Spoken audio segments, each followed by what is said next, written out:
नमस्कार, मैं हूं नेहा रेड्डी। बंसल न्यूज़ की खास पेशकश में आप सभी का स्वागत है। जैसे कि आप जानते हैं कि आयुष्मान में हर बार स्वास्थ्य संबंधित समस्याओं पर खास जानकारी दी जाती है। इस कड़ी में आज हमारे साथ है डॉक्टर विनीता रामनानी, जो बंसल हॉस्पिटल में consultant ophthalmic surgeon and glaucoma specialist है। डॉक्टर विनीता, आपका कार्यक्रम में बहुत बहुत स्वागत है। नमस्कार, धन्यवाद। आज हम बात करेंगे आई इंजरीज और इसके उपचार के बारे में। अगर आपकी भी इससे जुड़ी कोई भी समस्या है तो कार्यक्रम के दौरान आप हमसे सीधे तौर पर जुड़ सकते हैं। हमारे नंबर्स लगातार आपकी टीवी स्क्रीन पर फ्लैश हो रहे हैं। डॉक्टर विनीता, आज हम बात कर रहे हैं आंखों में चोट लगने के बारे में। तो सबसे पहला सवाल तो यही कि आंखों में चोट कैसे लग जाती है? आंखों में जो चोट है ये बड़ी कॉमन है, स्पेशली बच्चों में ये बहुत ज़्यादा देखी गई है, क्योंकि बच्चे शैतानी करते हैं तो कई बार उनको पेंसिल की नोक लग जाती है या कोई शार्प चीज़ उनकी आंख के अंदर चली जाती है। जैसे महाभारत के टाइम पे arrow injuries were very common. और इंडस्ट्रियल हैज़ार्ड्स बहुत हैं। जो लोग फैक्ट्रीज़ में काम करते हैं तो उनको केमिकल्स फैक्ट्री के इंजर कर सकते हैं, या फिर उनके जो मशीनरी है, उनके जो नुकीले हिस्से हैं वो आंखों को चोट पहुंचा सकते हैं। जो रोड पे पत्थर तोड़ते मजदूर हैं उनको भी वो चीज़ल और हैमर से आयरन पार्टिकल उचक के आंख के अंदर जा सकता है। और रोड साइड एक्सीडेंट्स, ये सब हमारे कॉमन कॉजेज़ हैं जिसमें कि हमारी आंखों को इंजरी हो सकती है। कई बार स्पोर्ट्स के दौरान इंजरी होती है। अगर हम कोई कॉन्टैक्ट स्पोर्ट्स खेल रहे हैं तो वो डायरेक्ट बॉल इंजरी या फीस्ट इंजरी आंखों में चोट पहुंचा सकती है। जी डॉक्टर, अगर किसी को चोट लग गई है, कोई बच्चा है उसे आंखों में चोट लगी, तो उन्हें क्या करना चाहिए? देखिए, ये चोट के प्रकार के ऊपर निर्भर करता है कि किस तरीके की चोट लगी है। वो फटाके की इंजरी है या कोई शार्प ऑब्जेक्ट की इंजरी है। जो सबसे इम्पॉर्टेंट होता है कि इंजरी को इग्नोर न करें, घरेलू कोई इलाज न कराएं और तुरंत डॉक्टर की सलाह लें। जो एक कॉमन टेंडेंसी होती है कि कुछ भी अगर आंख में चला गया है तो आंख को मसलना रगड़ना शुरू कर देते हैं, आंख को बहुत ज़ोर से दबाते हैं, तो वो ये कृपया न करें। क्योंकि कई बार होता है कि अगर धूल का एक छोटा सा पार्टिकल भी हमारी आंख में चला गया है तो वो फिर उसको रगड़ने की वजह से वो पार्टिकल निकलता तो नहीं है, उल्टे वो आंख की काली पुतली के ऊपर इंजरी करता है। वो रगड़ने की वजह से और नुकसान होता है। तो रगड़ना मसलना बिल्कुल नहीं है। आंख को दबाने से इंजरी और बढ़ सकती है, इसलिए उसे दबाएं नहीं और तुरंत डॉक्टर की सलाह लें। जी अगर डॉक्टर किसी को चोट लग गई है तो क्या क्या नुकसान आंखों को हो सकते हैं चोट लगने से? जी, जैसा कि मैंने बोला कि ये उसके प्रकार के ऊपर निर्भर रहता है कि किस तेज़ी से आपको इंजरी लगी है, किस चीज़ से आपको चोट लगी है, और उस चोट में केमिकल तो नहीं है। जैसे होली के रंग चले गए हैं या फटाकों का बारूद चला गया है, या फिर कभी काम करते समय फेविक्विक या फेविकोल या कोई ऐसा केमिकल चला गया है। जैसे कुछ लोग होते हैं जो घर में बाथरूम वगैरह क्लीन कर रहे हैं तो टॉयलेट क्लीनर आंख में चला गया है। तो ये जो केमिकल इंजरीज है इसमें वॉश करना बहुत ज़रूरी है। तो अगर कुछ इस तरीके का केमिकल आपकी आंख में चला गया है जिससे आपको बहुत जलन और पीड़ा हो रही है तो उसको वॉश करें, रगड़े नहीं और तुरंत डॉक्टर की सलाह लें। लेकिन अगर कोई तेजी से आती हुई चीज़ आपकी आंख के ऊपर गिरी है, जैसे कि रोड साइड एक्सीडेंट्स में होता है, या किसी ने बहुत ज़ोर से आपको बॉल लगाई है, तो वो बॉल की वजह से जो प्रेशर इफ़ेक्ट्स होते हैं उसकी वजह से इंजरी होके आंख में ब्लीडिंग हो सकती है। और अगर नुकीला कोई है, जैसे आपका चश्मे का कांच या खिड़की का कांच टूट के आपकी आंख में गया है, तो वो नुकीली चीज़ें आपकी आंखों को कट कर सकती है। उसमें चोट कई बार इतनी गहरी होती है कि वो आंख के थ्रू एंड थ्रू निकल जाती है, तो आंखों की पलकों से होते हुए रेटिना तक के भी वो चोट लग सकती है और अंदर जाके फॉरेन बॉडी अटक सकती है आपकी आंख में। जी, हमारे साथ कॉलर जुड़ चुके हैं, हर्ष जी। हर्ष, क्या जानना चाहते हैं आप डॉक्टर से? लगता है हमारा संपर्क टूट चुका है हर्ष से। डॉक्टर विनीता, आंखों की इंजरीज के बारे में हम बात कर रहे हैं, तो देखते हैं कि फटाके, दीपावली का भी समय अभी अभी गुजरा है, तो फटाकों से जो आंखों में जो नुकसान होता है, अगर किसी को नुकसान हो गया है उससे, तो क्या करना चाहिए उन्हें? फटाकों में सबसे ज़्यादा इंजरी बच्चों में देखी गई है, क्योंकि वो लापरवाही बरतते हैं और अपनी उम्र से बड़े फटाके वो जलाते हैं। स्पेशली अगर वो बारूद कागज़ के ऊपर जलाते हैं तो वो उनकी आंख में बर्न्स हो सकते हैं, चमड़ी आंखों के चारों तरफ की जल सकती है या आंखों की पुतली में बर्न्स होते हैं। जी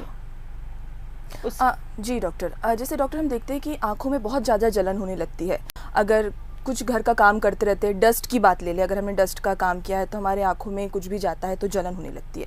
तो ऐसे समय पे क्या करना चाहिए? देखिए, ये जो पोल्यूशन है, डस्ट है या कोई केमिकल्स हैं, ये डायरेक्टली या इनडायरेक्टली आपकी आंखों में एलर्जी दे सकते हैं और एलर्जी के एवज में मरीज को आंखों में चुभन, जलन, खुजली, लालिमा हो सकती है। जैसा कि मैंने पहले बताया कि हमको रब नहीं करना है, आंख को अपने ठंडे पानी से धोना है और लुब्रिकेंट ड्रॉप्स का इस्तेमाल करना है। ये इंडिविजुअल टेंडेंसी होती है, कुछ लोगों को पोल्यूशन से ज़्यादा एलर्जी होती है तो वो उनको बचना रहता है, वो भीड़ भड़ाके वाले एरिया में न जाएं। जैसे फटाकों का पोल्यूशन होता है तो कुछ लोगों को अस्थमा हो जाता है, उनको सांस लेने में प्रॉब्लम होती है, उनको आई में भी एलर्जी होती है। और कई बार सीजनल वेरिएशंस होते हैं कि चेंज ऑफ वेदर से बहुत ज़्यादा गर्मियों में आंखों का लालीपन बढ़ जाता है, तो हमें धूप से, धुएं से और इन एलर्जन से आंख को बचाना है और गॉगल्स का या एंटी ग्लेयर ग्लासेस का इस्तेमाल करना है। जी, हमारे साथ कॉलर जुड़ चुके हैं, हर्ष पुनः जुड़ चुके हैं हमारे साथ। जी हर्ष, क्या जानना चाहते हैं आप डॉक्टर से? मैम, मेरी मम्मी की आंखों की नसें सिकुड़ रही हैं जिससे उनका ब्लड ट्रांसफॉर्म नहीं होता, पर्दा सिकुड़ रहा है उनके। देखिए, जो नस सूखने के कारण है वो बहुत सारे हैं। कई बार चोट लगी है तो नस सूख गई, या फिर कोई ब्रेन की प्रॉब्लम है या हार्ट की प्रॉब्लम है या ब्लड प्रेशर की प्रॉब्लम है, तो उनको जो मेन कारण है उसको रोकना है। और कई बार ऐसा होता है कि अगर नसें सूख जाती है तो फिर वो दोबारा उसमें नज़र नहीं आती है। जी डॉक्टर, हम देखते हैं कि केमिकल से अगर किसी को आंखों में चोट आ जाए तो इस बारे में आप विस्तार से बताइए कि क्या उन्हें नुकसान हो सकता है और उससे बचाव के क्या उपाय हो सकते हैं? जैसे अगर बारूद गया है आंख के अंदर तो वो बारूद के पार्टिकल्स आंख से निकालना ज़रूरी है। और कई बार ऐसा देखा गया है कि कुछ लोग पान में और ऐसे रूटीन में भी चूने का इस्तेमाल करते हैं खाने के लिए गुटखे के साथ में, तो वो छोटे छोटे बच्चों को वो शुरू में ऐसा होता था कि वो पाउचेस लाने के लिए बोलते थे जिसमें कि वो चूना होता था, और वो बच्चे खेलते खेलते वो पाउच उनका फट जाता था और वो चूना उनकी आंख में चला जाता था। तो आंख में केमिकल्स में एक तो बारूद और दूसरा चूना बहुत ज़्यादा नुकसान पहुंचाता है।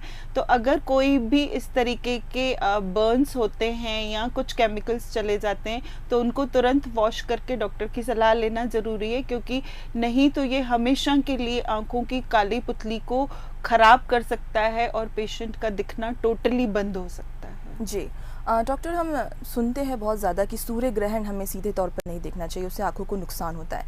तो क्या ये चीज़ सच है कि हमें सूर्य ग्रहण एकदम नहीं देखना चाहिए, उससे नुकसान होता है? तो क्या नुकसान होता है हमारी आंखों को? अगर हमने सूर्य ग्रहण डायरेक्ट देखा है तो वहाँ से जो अल्ट्रावायलेट रेज आती है वो हमारी रेटिना के सबसे सेंसिटिव हिस्से जिसको मैक्यूला बोलते हैं उसको बर्न कर सकती है, क्योंकि वो हमारी जो रेटिना की लेयर है बहुत सेंसिटिव है और वो इतनी हाई एनर्जी लाइट सहन नहीं कर पाती है।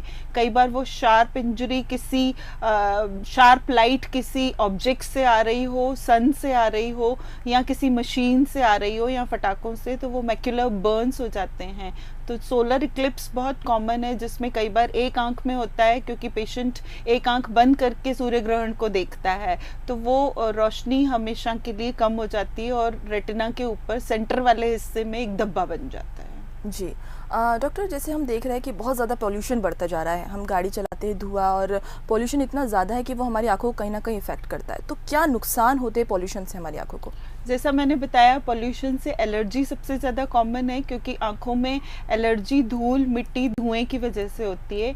और अगर लॉन्ग टर्म एलर्जी है और बिना डॉक्टर की सलाह से पेशेंट ने स्टेरॉइड्स के ड्रॉप्स का इस्तेमाल किया है, जो कि एलर्जी या पोल्यूशन से बचने के लिए यूज़ किया जाता है, तो ये स्टेरॉइड्स ज़्यादा नुकसान पहुंचाते हैं और पेशेंट बहुत ज़्यादा तकलीफ़ में होता है। वो पढ़ने में, उसको टीवी देखने में, कंप्यूटर पे काम करने में आंखों में बहुत चुभन और ड्राइनेस होती है। तो एलर्जी से बचना बहुत ज़रूरी है, और अगर आपकी एलर्जिक टेंडेंसी है तो बिना डॉक्टर की सलाह के खुद ब खुद इलाज करना गलत है। जी, हमारे साथ कॉलर जुड़ चुकी है भोपाल से, जैस्मिन। जी जैस्मिन, आप क्या जानना चाहती है डॉक्टर से? यास्मीन जी जी मैं यास्मीन बोल रही हूँ भोपाल से। हाँ जी, सवाल पूछिए अपना डॉक्टर से। जी, मेरी आंखों में मोतियाबिंद हो रहा है। आपकी उम्र क्या है? मेरी उम्र 60 साल की। यास्मीन बोल रही हूँ। देखिए, जो मोतियाबिंदु है ये हमारी लेंस का धुंधलापन होता है। जैसे जैसे हमारी उम्र बढ़ती है वैसे हमारे लेंस का धुंधलापन बढ़ता है। तो ये एक नॉर्मल एजिंग है, जैसे बाल सफ़ेद होते हैं वैसे धुंधलापन बढ़ रहा है और वो आपको डेली रूटीन में प्रॉब्लम दे रहा है। तो मोतियाबिंदु का केवल एक ही इलाज है, वो है ऑपरेशन, जिसमें कि आपको एक छोटे से चीरे से आपका मोतियाबिंदु निकाल के उसकी जगह नया लेंस डाल देंगे।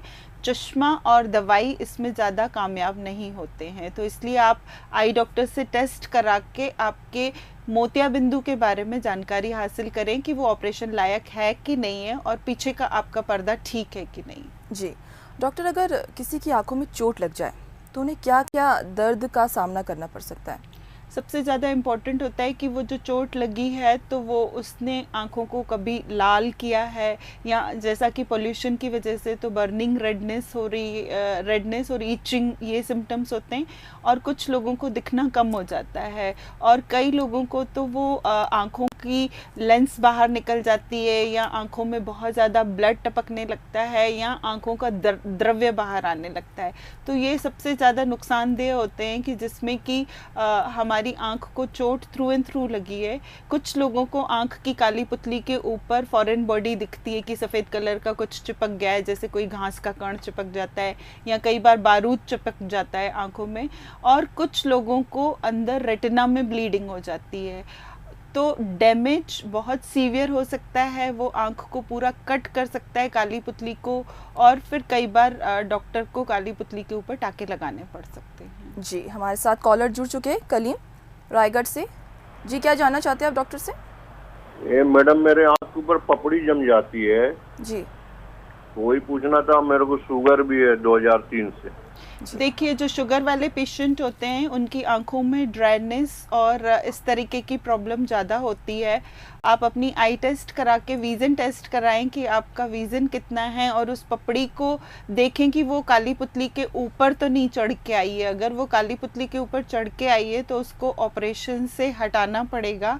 और सबसे ज़्यादा इम्पॉर्टेंट है आपकी डायबिटीज़ का कंट्रोल, क्योंकि बढ़ी हुई शुगर, और जैसा कि आपने बताया कि 2003 से आपको शुगर है, यानी कि आपको करीबन 13-14 साल पुरानी शुगर है। तो ये इतनी लंबी बीमारी आपके पर्दे को ख़राब कर सकती है। तो आप अपनी डायबिटिक रेटिनोपैथी के लिए टेस्ट ज़रूर कराएं कि आपकी रेटिना में डायबिटीज़ के साइड इफ़ेक्ट्स तो नहीं हैं। जी डॉक्टर, हम देखते हैं कि जो लोग अपनी आंखों के ऊपर मेकअप अप्लाई करते हैं, बहुत सारी चीज़ें लगाते हैं, तो उनको क्या क्या परेशानियां हो सकती हैं उनकी आंखों से लेकर? जो मेकअप हैं, स्पेशली आई मेकअप हैं, क्योंकि वो आँखों की पलकों के ऊपर लगाया जाता है, तो हमारी पलकों की जो नलकियां हैं वो ब्लॉक हो जाती है उसकी वजह से, और फिर वो आँखों में पानी आना और आँखों में स्वेलिंग और आँखों में एक अलग किस्म की इन्फेक्शन हो जाती है, जिसे हम ब्लेफराइटिस या स्टाई कहते हैं। और अगर आपको उस मेकअप के केमिकल से एलर्जी है तो आपकी आंखों में खुजली होगी और आंखों से खूब सारा पानी आएगा और आंखें लाल हो सकती है। तो केमिकल्स डायरेक्टली या इनडायरेक्टली आपको एलर्जी की वजह से या इन्फेक्शन की वजह से प्रॉब्लम कर सकते हैं। कुछ लोग एक दूसरे के साथ मेकअप शेयर करते हैं तो वो भी रिस्की होता है, और कुछ लोग कॉन्टैक्ट लेंस एक दूसरे के लगाते हैं या कॉन्टैक्ट लेंस लगा के सो जाते हैं। तो ये सब आँखों की पुतली के लिए घातक है और आँखों की पुतली को हमेशा के लिए नुकसान पहुँचा सकते हैं। जी, हमारे साथ कॉलर जुड़ चुके हैं अनुराग शहडोल से। जी अनुराग, क्या जानना चाहते हैं आप डॉक्टर से? जी अनुराग, सबसे पहले आप टीवी का वॉल्यूम कम करें और अपना सवाल पूछे डॉक्टर से। जी जी मेरा सवाल ये है जी मैडम, मेरे आँख में डार्क सर्कल्स हो गए हैं। आंखों में डार्क सर्कल्स जो होते हैं वो एक कमज़ोरी की निशानी है, वो कोई आंख की बीमारी को इंडिकेट नहीं करते हैं। यूजुअली ऐसे मरीज को प्रॉपर स्लीप नहीं होती, आप यहाँ तो समय से खा नहीं रहे हैं, समय से सो नहीं रहे हैं, या फिर आपको विटामिन्स की कमी है, क्योंकि कोई भी ऐसी आंखों की बीमारी नहीं होती है जिसमें काले घेरे पड़ते हैं, ये आपकी कमज़ोरी की निशानी है। आप अपनी आई टेस्ट कराएं कि कहीं आपको चश्मे का नंबर तो नहीं है। जी डॉक्टर, हम देखते हैं कि आजकल हम सबसे ज़्यादा कंप्यूटर पर काम करते हैं और फास्ट ज़माना है, लोग व्हाट्सएप पे मोबाइल में बिज़ी रहते हैं, तो क्या उनकी आंखों पर कैसे फ़र्क पड़ सकता है इन सब चीज़ों से? जी बिल्कुल, जो भी हम डिजिटल गैजेट्स यूज़ कर रहे हैं, चाहे वो मोबाइल हो, टीवी हो या कंप्यूटर हो, इनको हमें लंबे समय तक यूज़ नहीं करना है, क्योंकि ये हमारी रोशनी को तो भले कम ना करें पर हमको डिस्कम्फर्ट ज़्यादा देते हैं। अगर हम लंबे समय तक इन सब गैजेट्स को देखते हैं तो हमारी आँखों में ब्लिंक कम हो जाता है, जिसकी वजह से आँखों में रूखापन या ड्राइनेस आती है, और इस रूखेपन और ड्राइनेस की वजह से सिर में दर्द, आँखों में भारीपन और अनईजीनेस रहता है। तो जब भी हम कोई भी गैजेट्स इस्तेमाल कर रहे हैं, सबसे ज़्यादा इम्पॉर्टेंट, आजकल हम लोग कंप्यूटर्स पे ज़्यादा यूज़ करते हैं, कुछ लोगों का तो कंप्यूटर पे डेली अपना वर्किंग 10 से 12 घंटे रहता है, तो उनको मेरा ये संदेश है कि 20-20-20 का नियम अपनाएं, जिसमें कि आप हर 20 मिनट के बाद 20 फीट दूरी पे 20 सेकेंड्स के लिए देखें और अपनी आँख कंप्यूटर से हटा दें। जी, हमारे साथ कॉलर जुड़ चुके हैं, कुलदीप इंदौर से। जी कुलदीप, क्या जानना चाहते हैं आप डॉक्टर से? मैम, मैं जानना चाह रहा था कि हमें चूंकि पढ़ने का बहुत ज्यादा काम पड़ता है, हम एक आध्यात्मिक संस्था से जुड़े हुए हैं जी, और आध्यात्मिक वजह से अपने ज्ञान में लगातार वर्धन करने के लिए बहुत सारी आध्यात्मिक पुस्तकों को पढ़ना पड़ता है। तो थोड़ी देर बाद ये होता है मैम कि आंखें अपने आप बंद होती हैं और एक खुजली सी, हल्की सी आंख में एक खुजली सी होती है और अपने आप आंखों को बंद, जोरों से बंद करने की इच्छा होती है। लगातार 10 मिनट बाद ही स्थिति हो जाती है मैडम। जैसा कि मैंने अभी बताया कि हम किसी भी चीज़ को अगर बहुत गौर से बहुत लंबे समय तक देखते हैं तो हम पलक झपकना भूल जाते हैं, जिसकी वजह से हमारी आंखों में ड्राइनेस आती है और हमको धुंधलापन, भारीपन, अनईजीनेस और दर्द का एहसास होता है। आप जो भी आप बुक्स पढ़ रहे हैं उनको एक करीबन आपके आर्म लेंथ पे, मतलब करीबन 14 इंच से दूर रखें, बहुत नज़दीक ना रखें, और उस बुक्स के ऊपर आपकी प्रॉपर लाइट होनी चाहिए। आपका लाइट कम होने से आपकी आंखों के ऊपर जोर ज़्यादा पड़ेगा। आप रूम लाइट्स बंद ना करें और अपना पोस्चर सही रखें। आप टेबल पे रख के किताब ढंग से पढ़ें और बीच बीच में आंखों को बंद करें। थोड़ी देर के लिए ब्रेक लेके आप दोबारा अपने बुक्स को फिर से पढ़ सकते हैं। बुक्स को पढ़ने से कोई नुकसान नहीं होगा। अगर आपको ज़्यादा ईचिंग या बहुत तकलीफ़ महसूस हो तो आप लुब्रिकेटिंग ड्रॉप्स का इस्तेमाल डॉक्टर की सलाह से कर सकते हैं। जी डॉक्टर, हम देखते हैं कुछ लोग जो है कॉन्टैक्ट लेंसेज बहुत ज़्यादा लगाते हैं, तो उससे क्या नुकसान हो सकता है उन्हें अगर वो इस चीज़ का यूज़ कर सकते हैं? देखिए, कॉन्टैक्ट लेंस जो है वो फॉरेन बॉडी है हमारे आंख में। अगर हम कॉन्टैक्ट लेंस काली पुतली के ऊपर लगा के सो जाएंगे या उनको 8 घंटे से ज़्यादा लगाएंगे तो हमारी आंखों में रूखापन आएगा और हमारी काली पुतली को ऑक्सीजन सप्लाई नहीं होने से उसमें तकलीफ़ होगी। वो कई बार बहुत ज़्यादा पेन होता है और कई बार कॉन्टैक्ट लेंस क्योंकि आपने बहुत लंबे समय तक यूज़ किए हैं, डिस्पोजेबल वैरायटी नहीं यूज़ किए, उनका प्रॉपर क्लीनिंग नहीं किया है, तो उसकी वजह से आपको इन्फेक्शन हो सकता है। और कई बार कॉन्टैक्ट लेंस का सॉल्यूशन आपने सही नहीं रखा है तो भी इन्फेक्शन हो सकता है और काली पुतली के ऊपर अल्सर्स आ सकते हैं। इसलिए जो भी मरीज सुंदरता के लिए कॉन्टैक्ट लेंसेस यूज़ करते हैं उनको कॉन्टैक्ट लेंस की केयर बहुत ज़रूरी है, वो लगा के बिल्कुल ना सोएं। जी, कैसे केयर की जा सकती है डॉक्टर? अगर जो लोग रेगुलर ये चीज़ यूज़ कर रहे हैं तो उन्हें किन बातों का ध्यान रखना चाहिए? सबसे ज़्यादा इम्पॉर्टेंट है कि आप कॉन्टैक्ट लेंस जो लगा रहे हैं वो डिस्पोजेबल वैरायटी के लगाएं और उनको एक निश्चित समय पे डिस्पोज कर दें। उनका सॉल्यूशन प्रॉपर क्लीन करें, अपना हाथ अच्छे से क्लीन करें और उसको लगा के सोए नहीं। जी, मतलब बहुत सारी चीज़ें जिनका हमें ध्यान रखना चाहिए।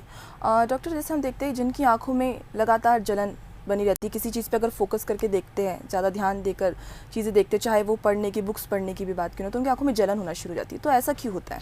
जैसा कि मैंने बोला कि वो ब्लिंक कम होने की वजह से होता है, तो हमें बीच में थोड़ा सा ब्रेक लेना है। कोई भी बुक्स हो या मोबाइल हो, उनको हम लंबे समय तक ना देखें, जितना ज़रूरत हो उतनी देर के लिए देखें। और अगर हमें लंबे समय तक पढ़ना है तो बीच में थोड़ा सा ब्रेक ले लें, लुब्रिकेटिंग आई ड्रॉप्स का इस्तेमाल करें। और अगर आपको चश्मे का नंबर है तो चश्मा लगा के पढ़ें, न कि चश्मा निकाल के। जी डॉक्टर, अभी हमने बात करी कॉस्मेटिक के बारे में कि कॉस्मेटिक हमारे आंखों को कहीं ना कहीं नुकसान भी पहुंचाते हैं। तो जैसे कुछ चीज़ों के बारे में बात की, जैसे लाइनर, अगर वो गलती से अगर हमारी आंखों में चले जाए तो क्या प्रॉब्लम उससे हो सकती है? आंखों में उससे बर्निंग होगी और काली पुतली के ऊपर वो लाइनर डिपॉजिट हो सकता है, और अगर वो लंबे समय तक वहाँ पड़ा रहा तो उसमें इन्फेक्शन हो सकता है। इसलिए आंखों को आई वॉश करें, लुब्रिकेटिंग ड्रॉप्स का इस्तेमाल करें, और मेकअप अगर आप लगा रहे हैं तो केयरफुल होके लगाएं। और जैसे ही आप कहीं पार्टी से वापस आएँ तो वो मेकअप लगा के ना सोएं, उसको तुरंत क्लियर कर दें, क्योंकि लंबे समय तक पड़ा हुआ मेकअप आपको हार्मफुल हो सकता है। आप हमेशा ब्रांडेड मेकअप यूज़ करें, और एक्सपायरी डेट वाले या रखे हुए कॉस्मेटिक्स आपको नुकसान दे सकते हैं। जी, हमारे साथ कॉलर जुड़ चुकी है काजल इंदौर से। जी काजल, क्या पूछना चाहती है आप डॉक्टर से? मेरी आंखों में से पानी निकलता है, तो ये क्यों निकलता है? जी, आंखों में पानी आने के 2-3 वजहें हैं। एक, या तो आपको आंखों के ऊपर जोर पड़ रहा है, या आपको चश्मे का नंबर है जो आप नहीं इस्तेमाल कर रहे हैं, या फिर आपको किसी चीज़ की एलर्जी हो रही है। अब वो एलर्जी आपको सीजनल भी हो सकती है, सर्दी जुकाम के साथ में, या फिर धूल मिट्टी धुएं की या केमिकल की एलर्जी हो सकती है। तो आप आई टेस्ट करा के अपना ट्रीटमेंट कराएं। ये जो आंखों से पानी आना है ये बिल्कुल दवाइयों से ठीक कर सकते हैं। जी डॉक्टर, हम देखते हैं कि कुछ लोग ऐसे भी होते हैं कि अगर आंखों में कुछ भी तकलीफ हो तो अपने मन से कोई भी ड्रॉप डाल लिया या फिर किसी दूसरी चीज़ का यूज़ कर लिया, तो आप उन्हें क्या कहना चाहेंगी कि इन चीज़ों को अवॉइड करना चाहिए या फिर वो यूज़ कर सकते हैं? सबसे ज़्यादा प्रॉब्लम यही होती है कि किसी को लगता है कि अरे थोड़ी सी खुजली तो हो रही है, थोड़ी सी लाल तो हो रही है, तो ऑफ लेबल यूज़ जो केमिकल काउंटर्स ये केमिस्ट की दुकान से ख़रीद लेते हैं, और केमिस्ट उनको बिना देखे आई को स्टेरॉइड आई ड्रॉप्स दे देता है, तो वो बड़े ख़तरनाक हो सकते हैं। पेशेंट को टेम्परेरी फ़ायदा तो होता है, थोड़ी देर के लिए तो उसको अच्छा लगता है कि मेरी जलन ख़त्म हो गई है, लेकिन वो कई बार इतने घातक होते हैं कि वो काली पुतली के ऊपर इन्फेक्शन दे के अल्सर बना देते हैं और रोशनी को हमेशा के लिए कम कर सकते हैं। तो खुद ब खुद कभी भी दवाइयों का इस्तेमाल न करें। घरेलू इलाज जैसे घी, ऑयल या फिर दूध, हनी, नींबू, किसी भी किस्म की चीज़ें इस्तेमाल ना करें। ये आपकी आंखों की काली पुतली के लिए खतरनाक हो सकती हैं। जी, आज हमने बात करी है आई इंजरीज़ के बारे में। डॉक्टर विनीता, बहुत बहुत शुक्रिया हमारे साथ जुड़ने के लिए और इतनी महत्वपूर्ण जानकारी जो आपने दर्शकों से शेयर करी उसके लिए। नमस्कार, धन्यवाद। इसी के साथ हमारी खास पेशकश में फिलहाल इतना ही। कल फिर हाजिर होंगे नई स्वास्थ्य संबंधी समस्याओं को लेकर, साथ ही बताएंगे उसके उपाय। दीजिए इजाजत, नमस्कार।